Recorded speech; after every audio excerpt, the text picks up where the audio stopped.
ಕೆಲವರು ತುಂಬಾ future planning ಮಾಡ್ಕೊಂಡಿರ್ತಾರೆ. ಫ್ಯೂಚರಲ್ಲಿ ಆಗಿರಬೇಕು, ಹೀಗಿರಬೇಕು, ಆ ಪ್ಲಾನಿಂಗ್ ಮಾಡ್ತಾ ಇರಬೇಕು, ಈ ಪ್ಲಾನಿಂಗ್ ಮಾಡ್ತಾ ಇರಬೇಕು ಅಂತ ತುಂಬಾ ತಲೆ ಕೆಡಿಸ್ಕೊಂಡ್ಬಿಟ್ಟಿರ್ತಾರೆ. ಪ್ರೆಸೆಂಟ್ ಸಿಚುವೇಷನ್ನ ಇಲ್ಲ ಪ್ರೆಸೆಂಟ್ ಕ್ಷಣಗಳನ್ನ ಅವರು ಎಕ್ಸ್ಪೀರಿಯೆನ್ಸ್ ಮಾಡೋದನ್ನು ಮರೆತು ಹೋಗ್ಬಿಟ್ಟಿರ್ತಾರೆ.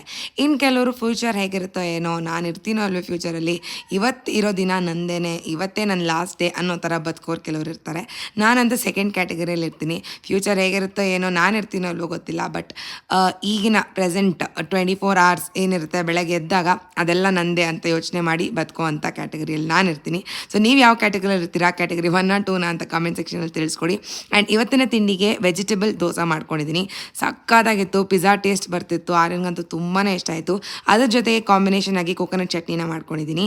ಆ್ಯಂಡ್ ಸ್ನ್ಯಾಕ್ಗೆ ಕಾರ್ನ್ ಸಲಾಡ್ನ ಮಾಡ್ಕೊಂಡಿದ್ದೀನಿ. ತುಂಬಾ ಟೇಸ್ಟಿ ಆ್ಯಂಡ್ ತುಂಬಾ ಯಮ್ಮಿಯಾಗಿತ್ತು. ಈ ರೆಸಿಪೀಸ್ ಎಲ್ಲ ನಿಮ್ಗೆ ಇಷ್ಟ ಆದರೆ ಲೈಕ್ ಮಾಡಿ, ಶೇರ್ ಮಾಡಿ. ಆ್ಯಂಡ್ ಇನ್ನೂ ಯಾರೆಲ್ಲ ನನ್ನ ಚಾನಲ್ನ ಸಬ್ಸ್ಕ್ರೈಬ್ ಮಾಡ್ಕೊಂಡಿಲ್ಲ, ದಯವಿಟ್ಟು ಸಬ್ಸ್ಕ್ರೈಬ್ ಮಾಡ್ಕೊಳ್ಳಿ. And thank you guys for watching. Have a good day.